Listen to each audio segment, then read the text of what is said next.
War शुरू हो जाएगा। तो ऐसा क्यों नहीं हुआ है कि देश भले ही कितना भी कम दिमाग का हो, वो लोग एक्सीडेंटली न्यूक्लियर वेपन नहीं छोड़ देते। मतलब मैं ये कहना चाहता हूँ कि ज्यादातर लोग का माइंड सेन होता है, नॉर्मल होता है, लेकिन अगर टॉप में कुछ सनकी लोग आ गए हैं तो वो तो चला सकते हैं ना न्यूक्लियर वेपन, लेकिन वैसा नहीं होता। इसका कारण है न्यूक्लियर वेपन किसी भी देश का सिर्फ एक इंसान के द्वारा नहीं चलाया जा सकता। ये एक स्टैंडर्ड प्रैक्टिस है जो कि हर कंट्री यूज करता है। यानी किसी देश को न्यूक्लियर वेपन चलाना है तो बहुत लेवल से गुजरना पड़ता है, और उसका जो की होता है और जो पासवर्ड होता है वो सिर्फ एक के हाथ में नहीं होता है। टॉप वाले पर्सन की इज्जत होती है कि हाँ वो जो करेगा सही करेगा, लेकिन फिर भी खाली वही चाहे और चला दे न्यूक्लियर वेपन, वैसा नहीं हो सकता है। उसके साथ साथ लगभग 100 और ऑफिशियल को आके अपना अपना पासकोड और कंफर्मेशन देना होगा। थोड़ा डीपली बता दूं आपको कि एग्जैक्ट ये सिस्टम तो नहीं होता है जो मैं ऐसे बता रहा हूँ लिटरली, लेकिन आप इस कॉन्सेप्ट को समझ जाओ कि कंट्रोल अलग अलग हाथों में बटा रहता है। क्योंकि साइकोपैथ्स का तो दिमाग आपको पता ही होगा।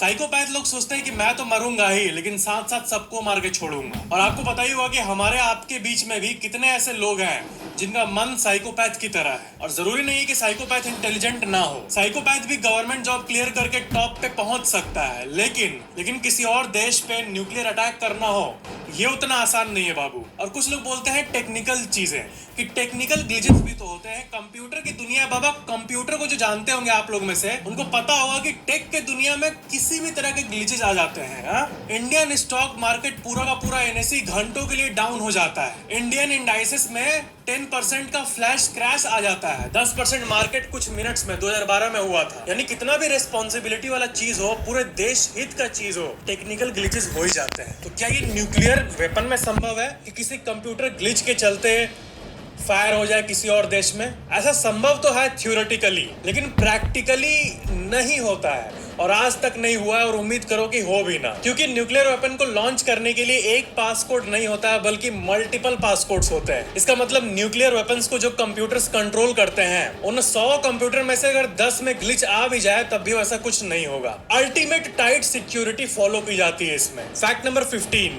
The rediscovery of coelacanth. Coelacanth एक मछली की प्रजाति जो दुनिया से ऑलमोस्ट 65 मिलियन साल पहले गायब हो गई थी। सोचो, एक मछली जो कि डायनासोर के वक्त होती थी, उसके फॉसिल्स पाए गए थे। पर 1938 में क्या हुआ कि एक मछुआरे ने एक मछली को पकड़ा और एक आर्कियोलॉजिस्ट ने उस मछली को देख लिया। पता चला कि ये वही मछली है जिसको हम सेंचुरी से एक्सटिंक्ट मान रहे थे, और उसके फॉसिल ही मिले थे, सीलोकैंथ नाम का। उस मछुआरे ने सिर्फ मछली नहीं पकड़ा था, बल्कि इतिहास को कैप्चर कर लिया था। Fact number 14, Baader Meinhof phenomenon. ये एक टर्म है और इसका मतलब बहुत ही इंटरेस्टिंग है। किसी भी चीज के बारे में आप समझते हो और पहली बार जानते हो तो आप उस चीज को हर जगह नोटिस करने लगते हो। इसी फेनोमेनन को बैडर-मेनहॉफ फेनोमेनन कहा जाता है। कुछ सीखने के बाद हर जगह उसको नोटिस करना। जैसे कि मैंने आपको एक साइकोलॉजिकल फैक्ट बताया था कि लोग सबकॉन्शियसली जूतों को बहुत नोटिस करते हैं। ये एक साइकोलॉजिकल फैक्ट है। तो अगर ये बात आपको पता चल गई, आप अवेयर हो गए, तो आप जब भी किसी नए व्यक्ति से मिलोगे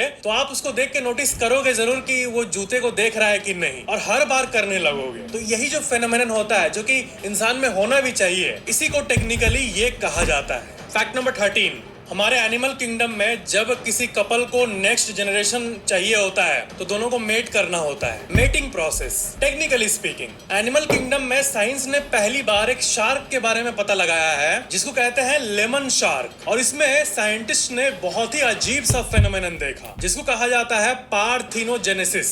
बिना किसी मेल शार्क के ये बच्चे पैदा कर लेते हैं, और इनका जो कम्युनिटी होता है, इसमें जब मेल शार्क इनके पास होते हैं तब तो मेटिंग के जरिए बच्चा पैदा होता है, लेकिन जब पास में नहीं होते हैं और एक्सटेंडेड पीरियड ऑफ टाइम, वो भी कंसिडरेबल, यानी अच्छा खासा जब ये दूर रहते हैं, तब इसके अंदर ऐसी एबिलिटी आ जाती है कि ये बिना किसी मेल शार्क के ही अपना एग फर्टिलाइज कर लेते हैं। अजीब बात है, बहुत अजीब, अगर आप इसको डीपली देखो तो। और इतने टाइप के शार्क है, ये शार्क, वो शार्क, वो शार्क, वो शार्क, सिर्फ लेमन शार्क में ये चीज पाई गई है। फैक्ट नंबर 12, एस्ट्रोनॉमी की दुनिया में जितने बड़े बड़े टेलीस्कोप लगे रहते हैं वो एक चीज को रिकॉर्ड करते हैं, वो एक चीज को कैप्चर करते रहते हैं, जिसे कहते हैं FRBs, यानी फास्ट रेडियो बर्स्ट। ये इंटेंस बर्स्ट ऑफ माइक्रोवेव्स रहते हैं जो कुछ मिली सेकेंड से लास्ट करते हैं। ये धरती के तरफ ही आते हैं बहुत जगह से चारों तरफ से आते रहते हैं, हर कुछ घंटे आते रहते हैं। ये बर्स्ट मिली सेकेंड में लास्ट करते हैं, यानी कुछ मिली सेकेंड बस। लेकिन इसके अंदर इतना एनर्जी होता है जितना एनर्जी सूरज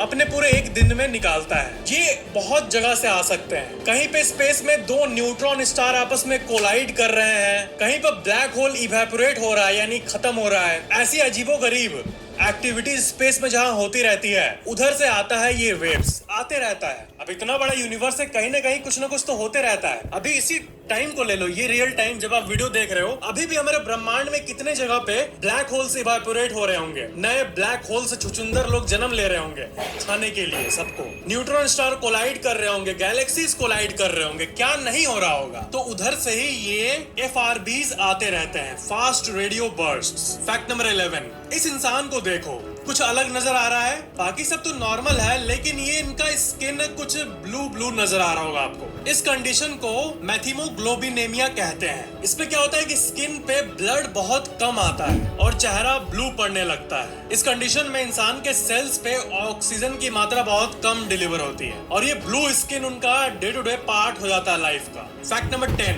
मैं जब आपसे पूछता हूँ कि इस बॉडी का सबसे इंपॉर्टेंट अंग क्या है, तो आप कहते हो दिमाग। टॉप पे तो ये है, सेकंड में क्या आता है आपको पता है? हार्ट, दिल। तो एक कहावत है, I love you to the moon and back. तो ये जो सेइंग है, love you to the moon and back, ये लाइन वेस्टर्न दुनिया में बहुत पॉपुलर है। तो इसका एक मतलब होता है, आपका हार्ट, एक इंसान का पूरे लाइफ में हार्ट जितना एनर्जी प्रोड्यूस करता है लाइफ टाइम में, उतने एनर्जी से एक ट्रक यहाँ से चांद तक चला जाएगा और वापस भी आ जाएगा, इतना वर्थ ऑफ एनर्जी। और यही टेक्निकल मतलब होता है इस लाइन का कि I love you to the moon and back. Fact number 9, क्या आपको पता है इस दुनिया का सबसे ज्यादा ट्रेडेड कमोडिटी कौन सा है? मतलब इतनी चीजों का व्यापार होता है, एक्सपोर्ट इंपोर्ट, ये वो, टॉप पे कौन है? ऐसा कौन सा चीज है? चलो सही आंसर बताओ आप। तो वो है क्रूड ऑयल, यानी वही जिससे कि डीजल और पेट्रोल बनता है, मतलब तेल। और क्या, यानी तेल इतना जरूरी है। सेंचुरी से टॉप पे रहा है क्रूड ऑयल, उसके बाद स्टील, कॉफी, ये सब आता है। फैक्ट नंबर 8, आपने ये सुना ही होगा कि खीरा आप जब खाते हो तो आप एसेंशियली पानी ही पी रहे हो, क्योंकि वो 80-90% पानी ही होता है खीरा। तो आप इस टेबल को देखो, इसमें 80 से 89% में फ्रूट जूस, योगर्ट, एप्पल, ये सब आता है, यानी ये सब इतना पानी है। उसके बाद देखो 90 से 99% में fat free milk, strawberry, watermelon, ये सब आता है। और वाटरमेलन तो 95% वाटर होता है उसके, अगर आप मॉलिक्यूल्स को देखो तो 95, यानी उसका सॉलिड पार्ट बस 5% होता है। फैक्ट नंबर 7, अगर मैं आपको एक पेज पे 10 सेंटेंस लिख के दूं तो उसको आप पढ़ के याद कर लोगे, अगर मैं आपको बोलूं तो, या फिर किसी चैलेंज में कोई पार्टिसिपेट करे तो एक पेज में 10 सेंटेंस है, वो तो याद हो जाएगा सबको इसे कुछ देर में। और अगर मैं आपको बोलूं कि 10 पेजेस में 10-10 सेंटेंस याद करो तो आपको कुछ घंटे में याद हो जाएगा। आप बोलो कि 50 पेजेस को याद करो और हर एक पेज में 10-10 सेंटेंस है, यानी 500 सेंटेंसेस। तो ये लाइन बाय लाइन याद करना आम इंसान की बात नहीं है। तो ये सब जो शॉर्ट टर्म मेमोरी होता है, इसमें एक लिमिटेशन है कि आप इतना याद रख सकते हो। लेकिन आपका नोज बहुत स्ट्रेंज है। आपका nose 50,000 different types of smells को याद रख सकता है। यानी जो स्मेल होता है अलग अलग चीजों का, वो 50,000 इंडिविजुअल स्मेल्स आपका दिमाग स्टोर कर सकता है। यानी 50,000 अलग अलग परफ्यूम्स को आप अगर सूंघो, लाइफ टाइम में आप इतने सारे परफ्यूम्स को सूंघे हो, 50,000 को सूंघ लो और फिर 1-2 साल बाद किसी परफ्यूम को लेके सूंघो तो आपका दिमाग अचानक से बताएगा कि हाँ इसको आप सूंघे हो। 50,000 डिफरेंट सेंट्स को वो भी अलग अलग वो रख सकता है मेमोरी में, और 50,000 के ऊपर होगा तब जाके ब्रेन कंफ्यूज होने लगेगा कि ये सूंघा हो कि नहीं, ये तो उसके सा लग रहा है, ये खुशपुश हो जाएगा। फैक्ट नंबर 6, वुम्बैट, ये जानवर होता है एक। अब ये फैक्ट को मैं कैसे बताऊं, ये जानवर का जो मल होता है वो क्यूब शेप का होता है, देख लीजिए स्क्रीन पे। फैक्ट नंबर 5, डॉग 10 अलग अलग प्रकार के आवाजों को निकाल सकते हैं, 10। लेकिन कैट 100 अलग अलग प्रकार के आवाजों को निकाल सकती है। उनमें 100 different types of individual unique तरह का